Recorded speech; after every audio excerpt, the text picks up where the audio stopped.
Hello everyone, Zane here and welcome to my new player's guide to Final Fantasy XIV. Today I'm going to show you guys 5 things that every new player should know when starting Final Fantasy XIV. So the first thing is the job gauge. So the job gauge is right about here on your screen by default. Now there's 2 things you guys can do with this. 1, simplify it, and 2, move it. So every job will have a job gauge except for Blue Mage. Blue Mage is just a hotbar. So go under System in your main menu, go to HUD Layout, System, click that bar and then find your gauge. After clicking on it, go to the UI icon here. Then you can select the size. And hitting this will cause it to go to simplified mode. Then make sure you save. Now in this area here, this is where you guys can move wherever you want your gauge to be. Usually I just do it right about here. And the other gauge goes on top. So it's kind of like to the right of the middle of the screen. And make sure you save. And that's where it will be. This way your eyes are focused on the middle of the screen and you can just see it to the off right. And that way you guys can focus on your abilities and what's available. So that is how you guys change your UI. And then go to default if you want to put it back. Next, your inventory UI. So there's 3 different settings that you guys can have for your UI. Expanded, which I have, which gives you 1 and 2 for items list. The 3 is going to be key items, and the 4th is key items plus your crystals, shards, and clusters. Under carrier configuration under systems, go to item settings, select this interface. Normal, this is the default, looks like this. You have 4 slots for items. This is going to be for crystals, shards, and clusters, and your key items. And then for open all, and make sure you apply, looks like this. This can be a little bit jarring, a little bit hard on the senses, but if you guys want to see your whole items list, this is how you do it. But for me, I'm going back to expanded. Now if you want to resize, if you're on controller, hit the right stick down to resize it. It goes up to 200%. So I'm just going to put that back to where I had it, and there you go. And that is how you guys resize your item and inventory list.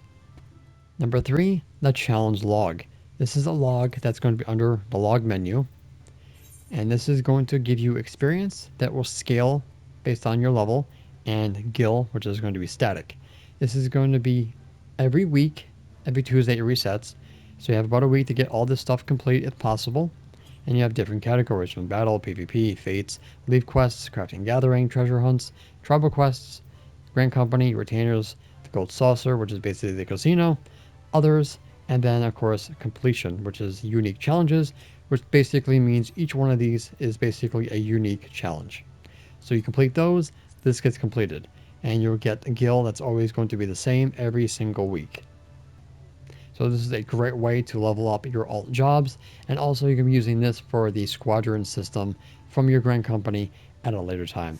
And the NPC rising to the challenge will be this girl right here. So it's very important you unlock that before you guys do your first dungeon.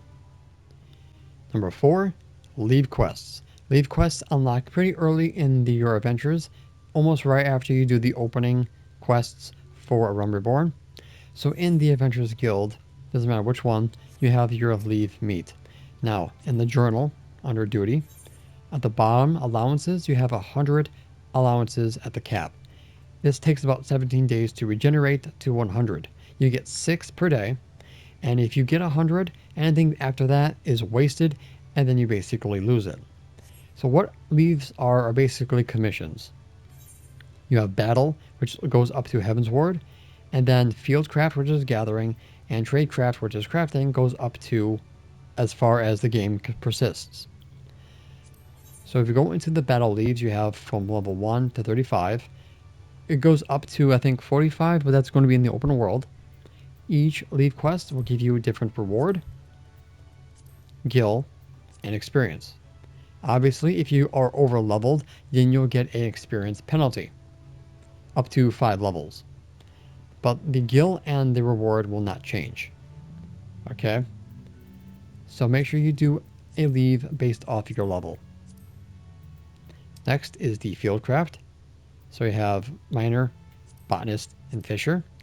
Each city state will have the specific leaf quests because some of these are only unlocked in their city. So in Limsa Lominsa, you have fishing, so you'll have more fishing leaves than you would as a botanist or a miner. Same thing goes for crafters. Blacksmith, armorer, and culinarian will be in Limsa Lominsa. Alchemist, weaver, and goldsmith will be in Ul'dah. Carpenter and leatherworker will be in Gridania. So you have up to level 45. Once you get past a certain level, the experience points will be reduced down to 1000, but the gil will remain the same, and then you'll get different rewards. The higher leave, the better the reward, in some cases. But this is perfect for you guys if you want to level up quick.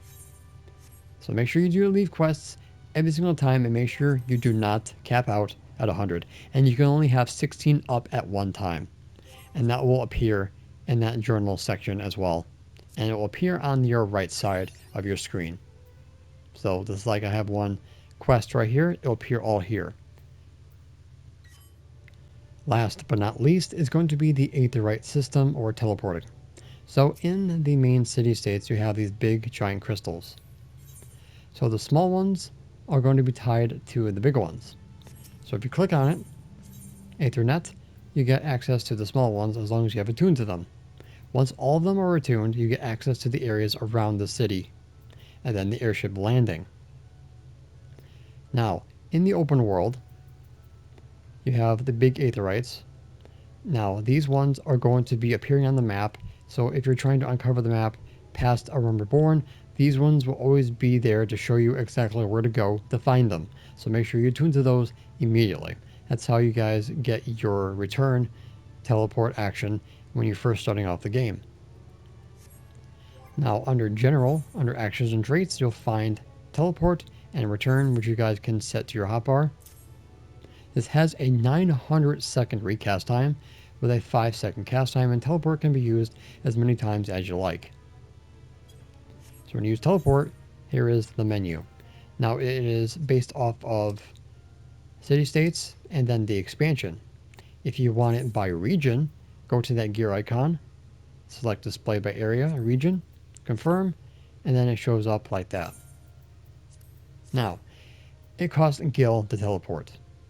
Okay? If you have what is called aetherite tickets, these are used in place of gil, which is done at level 50. If you do not want to use them, then set yourself a gil allowance by selecting confirm. So if I have it at, let's say, 101 gil, and you confirm, if you teleport something outside of 100 gil, it will ask. If you're under, it won't ask. So if you're sick and tired of it asking, set the gil amount. So the farther you go, obviously the higher the gil. So that's why those aetherite tickets are crucial to saving yourself gil. Now, if you select the big sucker, you have access to the Aethernet, access to the housing area.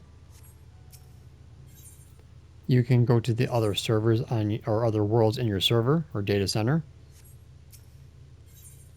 Set home point, so when you die, this is where you'll come back to. You'll have able to register one favorite destination for free. If you have a security token, you get an extra one. And if you're a PlayStation Plus, you get an extra free destination, which is pretty cool. So when you return to the exact area that you had set your home point. So when you go into a new expansion, try to set the starter state as your home point just in case you die and you don't have to worry about teleporting, wasting gil, or a ticket to go back. So we'll just keep that in mind. As an added bonus, I'm going to show you guys a little trick. So notice how my weapon on my back is sheathed and not glowing. Some weapons will have a glow to them. Now do you guys want to have your glow on your back? Here's a trick how. Under user macros under system, set a macro to say /bm sit bm sit. After that, execute. You will sit automatically and your weapon now glows on your back. If you don't want it to, simply draw and put it back and it goes away, and then do the macro again. And there you go. So if you guys want to show off your new weapon and the glow to your friends without really having to do this, that's how you do it. So those are 5 things every new player should know when starting Final Fantasy XIV, and the little bonus at the end. Obviously there's a lot more stuff to cover, but I wanted to cover these 5 important things. So hopefully in the future, I'll do another one. So I hope you guys learned something and enjoy your time in Final Fantasy XIV. And that's going to be it for today's video. Thank you so much for watching. If you want to support the channel, make sure to like, comment, subscribe, and share for more Final Fantasy XIV content and help with the YouTube algorithm. If you guys want to support my channel even further, consider becoming a Patreon supporter, YouTube member, or support me on Ko-Fi. Links in the description down below. And a huge thank you to all my YouTube members, Patreon supporters, and Ko-Fi members. And a huge extra thank you to the members on screen. So until next time, be sure to walk in the glorious light of Lord Bahamut, and always remember to keep forging ahead. Take care.